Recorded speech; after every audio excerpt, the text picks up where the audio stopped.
The final trailer for House of the Dragon Season 2 has dropped, along with some cool promo pictures and an Entertainment Weekly article. What? Let's jump into it. This is a spoiler-free trailer breakdown, nothing from the book. Our first voiceover is Rhaenyra, who says, "The Targaryen who sits the Iron Throne is not just a king or a queen, they are a protector of the realm." The dichotomy between both factions in this civil war is different from what's presented in the book, namely that Rhaenyra knows about the Long Night prophecy and is fighting to unite the realm against the coming apocalypse, while the Greens are motivated by power and stability and tradition. Rhaenyra appears to be justifying her pursuit of the Iron Throne. She is a protector, and she will protect the realm with knowledge passed down from Aegon the Conqueror. We also hear her say, "Now I find myself in an impossible position," which could be referring to anything within the Civil War. And then she says, "The enemy usurped my throne," again justifying her pursuit of power.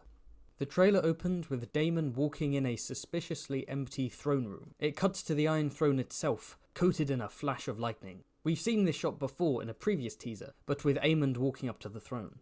It appears to be nighttime in this shot, while in the previous shot with Daemon, it was daytime, so I suspect that this is some sneaky editing. A few clips later we see a crown falling, probably in front of the Iron Throne, although it's out of focus. This is the crown of King Viziti himself, smuggled to Dragonstone and placed upon Rhaenyra's head at the end of last season. Why would it be falling in front of the Iron Throne? And why is Daemon in an empty throne room in the first place wearing pyjamas? Yeah, I suspect this scene may be part of a dream or a vision that Daemon is experiencing. We see lots of that kind of stuff in the A Song of Ice and Fire books, but they were never really translated into the Game of Thrones show. In the Entertainment Weekly article, the writer Sarah Hess discussed Daemon being in Harrenhal. She said, quote, "He can't sleep. There's weird shit going on. He's not sure if it's real or if it's in his own head. Is Daemon having a mental breakdown? Is he being influenced by certain characters of a magical persuasion? Or is Harrenhal actually actively cursed?" We see Cregan Stark and Jace at the wall, giving us a lovely shot of the Valyrian greatsword ice.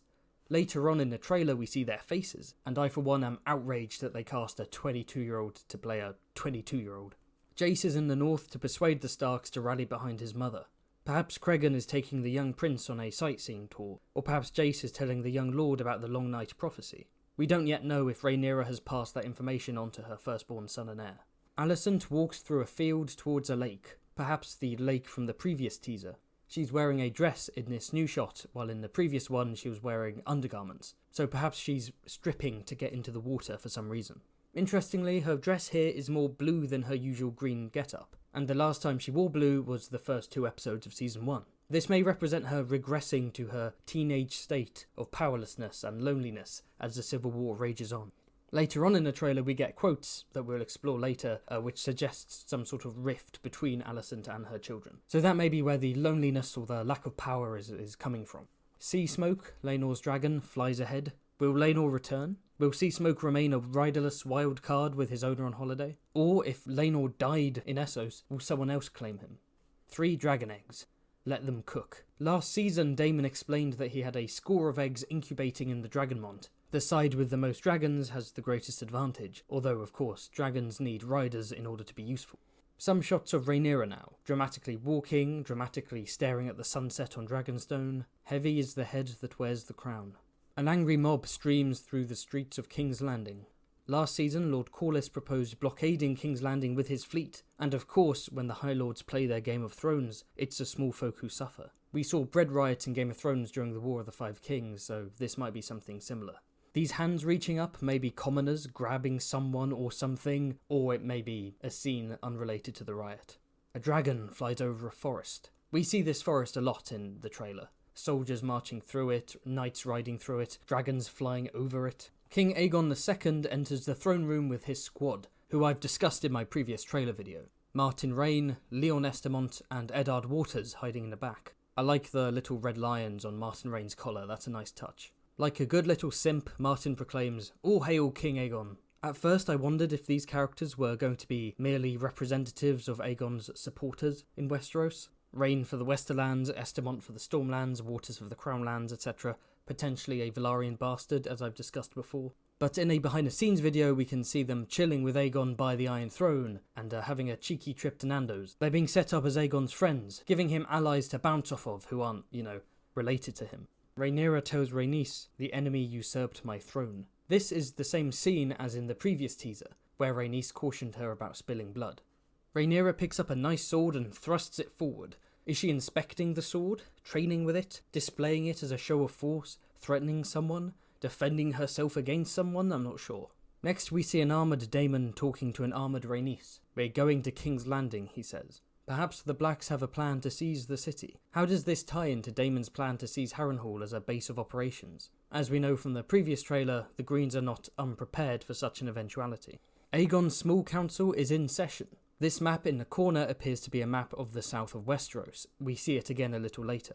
It is probably displaying alliances, troop movements, etc. You may have noticed King Aegon wielding his father's Valyrian steel dagger here. Maybe that's where he personally derives his legitimacy, not from the Conqueror's crown or the sword Blackfire, but from Viserys' prized possession. Proof that his father did choose him to succeed him, and did in fact love him. To Aegon's right sits Sir Criston Cole. As the new Lord Commander, Sir Criston does have a seat on the small council, although he's sitting in Otto Hightower's usual seat. Next to Criston is the Dowager Queen Alicent Hightower, probably serving an advisory role as women have never sat on a small council in any official position. To Aegon's left is Lord Jasper Ironrod Wild, the Master of Laws, and progenitor of one of the greatest reaction faces of all time. Next to him is Grand Maester Orwyle, and next to him is Tyland Lannister, I think. His hair looks quite dark, but that's probably just the lighting. This seat is reserved for the Master of Coin, but the last one fell into a fidget toy, so perhaps Tyland has been promoted. It could also be Otto Hightower, but no, I'm pretty sure that's Tyland. Opposite Aegon sits his brother Aemond, perhaps in an advisory role like his mother, or perhaps he's the new Master of Ships. Not sure what he knows about ships, but there we go, nepotism. Aegon's rocking a different outfit in this scene, all black instead of the green from earlier. Maybe he's feeling edgy, maybe he's joined Team Black, maybe he's in mourning, we'll have to see. Aegon says, "Well, what are we going to do about it?" Again, this could be referencing anything, really. A few clips later we see the council again, although it's from a different scene because the map is on the other corner of the room this time, and Otto is in his usual seat. Aegon will clearly be doing some reshuffling this season. Aemond and Alicent oversee King's Landing from the battlements of the Beige Keep. Aemond is really rocking that early 20th century dictator drip, isn't he? Sir Criston in this shot has his old haircut, which we know is completely butchered at some point later on in the season. Otto says, "We must play the board before us," and Alicent says, "Proceed cautiously." Her and Otto are pushing for caution and strategy, treating the war like a slow game of chess. There's Aemond in the back doing his one hand on the table pose that he does. Aegon, however, proves to be more impulsive, shouting, "Fuck dignity, I want revenge." He looks furious. This line, coming after Otto and Alicent's warnings, suggests that the king will approach this war more aggressively than them. What does he want revenge for, I wonder? Rhaenyra declaring herself the rightful queen? Or something else entirely? We cut to Aemond looking like a smug cat as usual. Aegon might be talking to his brother in this scene, or again it could just be clever editing. The Lannister army marches onwards. The horseman in the lead is probably Lord Jason Lannister. He has lion head pauldrons, he has a special helmet, his horse has a special helmet, and you can see long blonde hair falling out from under his helmet. The soldiers on the castle battlements appear to be wearing blue cloaks, so this may be the Golden Tooth, the seat of House Lefford, guarding the hill road from the Riverlands to the Westerlands. We don't yet know who the fickle Lord Grover will side with. Otto Hightower sent him a raven, but Daemon wanted to treat with him in person. A crow flies through dark woods. Bran Stark travelling back in time, perhaps? Yeah, no. Please no. The colour grading makes me think this is taking place in the north, though, perhaps during Jacaerys' visit. We see Baelor riding Moondancer and flying over a forest. Quite a few Moondancer shots in this trailer. Otto rather desperately says, "News spreads through the realm. The great houses will come to our side." To Aegon and Sir Criston, who look rather unimpressed. Otto's strategy of negotiation and building alliances might not be working. With Lannister support they have the Westerlands, and with Baratheon support they have the Stormlands. But what of the Tyrells in the Reach, or the Tullys in the Riverlands, or the Arryns in the Vale, or the Starks in the North? Or even the fucking Greyjoys in the Iron Islands, I don't know. An army marches from a castle. Unlike the red Lannister army we saw earlier, these troops appear to be wearing green. Is this a Tyrell or a Hightower army, perhaps? As in the other trailers, we see more soldiers and sigils in the woods. House Darklyn, House Stokeworth, and House Rosby. Previously, we've seen these soldiers flying the green banners of Aegon II. According to Maester Gerardis last season, House Darklyn is loyal to Rhaenyra. So have they switched sides? Rhaenyra sits at a table, which looks to be the same scene as this one from the previous teaser. Behind her stands Sir Laurent Marbrand of the Kingsguard. Daemon arrogantly says, "I did not think they would be so eager to die." He's not actually at Rhaenyra's dinner scene, so this must happen another time. Or perhaps in another place entirely, like Harrenhal. A couple of Valyrian ships block off a smaller ship with white sails, and we then see Valyrian soldiers boarding a ship, maybe the same one. This is probably a trade ship, and this is most likely a demonstration of the Valyrian naval blockade. Linking in with this, we cut to Corlys looking drippy as hell and telling Rhaenyra that his ships are at her command. He's no longer wearing the neck bandage from last season, which can still be seen in this promotional image, so perhaps he grows healthier over the course of the season. Daemon and Caraxes fly away from Dragonstone. Is he taking King's Landing, like he told Rhaenys earlier, or flying to Harrenhal? We hear him state that the realm's only hope is in a leader strong enough to unite it, before cutting to Rhaenyra asking, "Do you accept me as your queen and ruler?" Daemon's pause is deafening. Perhaps he believed that the civil war can only be ended if a powerful male warrior king such as himself were to sit the Iron Throne. The tensions between this couple do not look set to simmer down anytime soon. Aegon II rides his dragon Sunfire in bulky armour, wearing the crown helmet we saw in a previous teaser. Sunfire's looking suspiciously not golden. You had one job. An army approaches a castle. Due to the Rosby shields among the attackers, this is likely a Crownland castle that's being attacked. Now, there are 6 Crownland houses supporting Rhaenyra that we know of. Houses Velaryon, Celtigar, Staunton, Massey, Darklyn, and Bar Emmon. Bar Emmon, what a name. The Velaryons and Celtigars live on islands close to Dragonstone, so this probably isn't their seat. So focusing on the mainland houses, this could be Rook's Rest of House Staunton, Stone Dance of House Massey, Duskindale of House Darklyn, or Sharp Point of House Bar Emmon.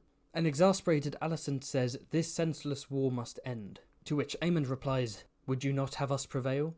"Not like this," Alicent retorts. Again, there seems to be a disconnect between the strategy of Otto and Alicent versus the strategy of Aegon and Aemond. The younger, more fiery generation is taking over. The phrase "not like this" implies the Greens are cooking up some sort of plan that Alicent morally disagrees with. Daemon sits atop Caraxes at night time, looking pretty badass there. Alicent stares at candle flames, probably in the sept, while Rhaenyra stares at bonfire flames, probably Lucerys' cremation, or at least what's left of him. 2 women practicing different cultural traditions. For Alicent, the flames are small, concentrated, restricted. For Rhaenyra, they are wild and raging. Aemond and Criston are gossiping like high school girls. The former states that Alicent holds love for our enemy. That makes her a fool. Aemond is really projecting that bad boy image, that persona. Also, calling your mother by her first name is that's just weird. Clearly their bond isn't very strong. Alicent still loves her old friend Rhaenyra despite everything, and her son considers this a weakness.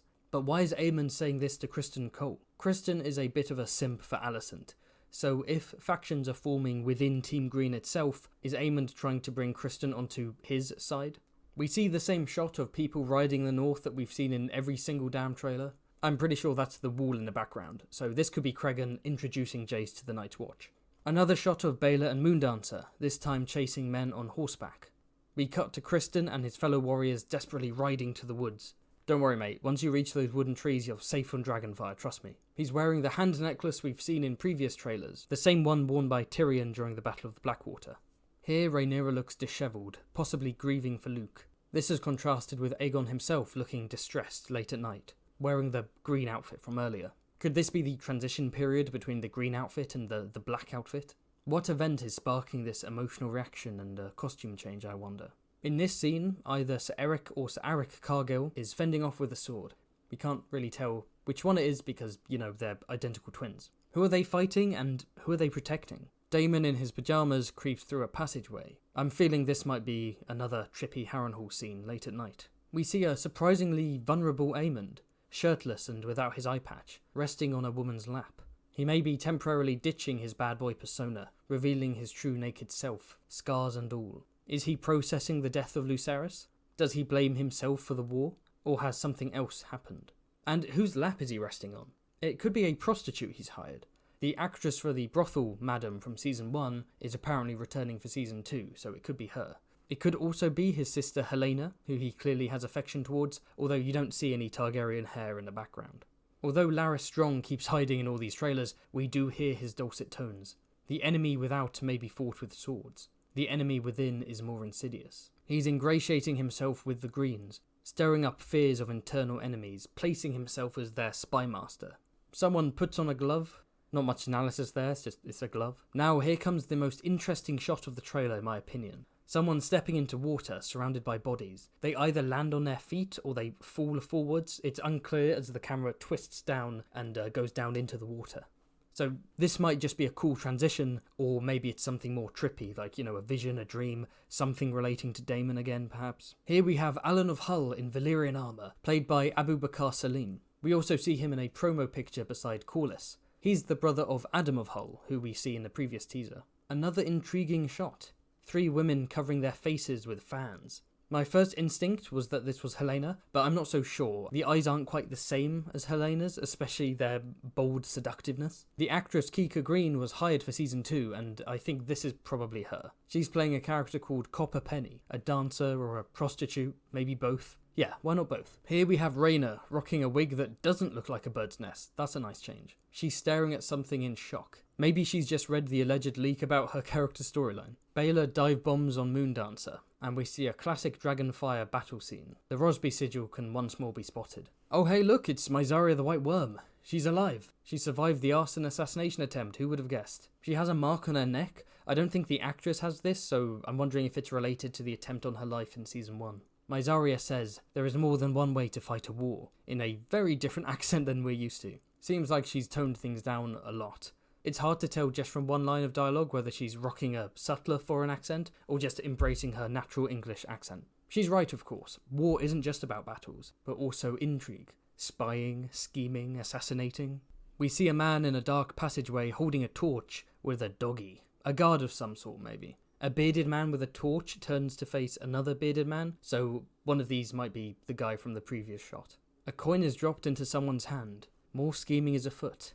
We briefly see a man on top of a woman in bed. Both have silver Targaryen hair. She doesn't look like Rhaenyra or Helaena, as far as I can tell. This might be Copper Penny, or perhaps it's Emma Arryn in some sort of memory or dream or hallucination. The man could be anyone from Aegon to Aemond to Daemon to Vizzy T himself, reincarnated. He's back, everyone, he's back. We see a woman holding a dagger, the same dagger Rhaenyra wore during the hunt in season 1. So who is she trying to shank now?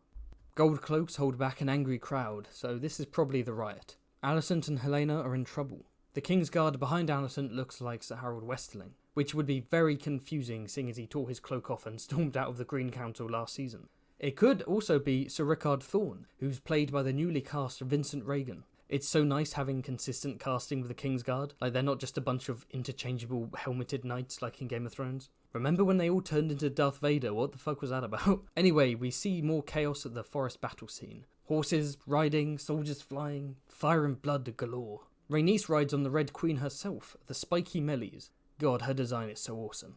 Why isn't Sunfire golden, goddammit? You had one job. We cut from Mellies to Vhagar spewing flames, ridden, of course, by Aemond. From Vhagar to Vermithor, the big brute of a dragon that Daemon sang to in the finale of season 1. As well as having the greatest of all the dragon names, Vermithor used to be ridden by King Jaehaerys I. The trailer ends with Rhaenyra's voice. War is coming, and neither of us may win. Who is she talking to? A fellow member of Team Black? The phrase neither of us may win implies she's talking to someone on Team Green. Her rival claimant, Aegon? Or her old friend, Alicent? Either way, that's where the final trailer ends. House of the Dragon is coming out on June the 16th, and you can expect plenty of reviews, live streams, and animated lore from Fantasy Haven. I'll also be dropping commentary tracks with Quinn the GM for each episode of Season 1 before Season 2 releases. Like and subscribe if you enjoyed this breakdown. Feel free to check out the Patreon and the merch store to support the channel. And happy targing. Happy Targ. Goodbye.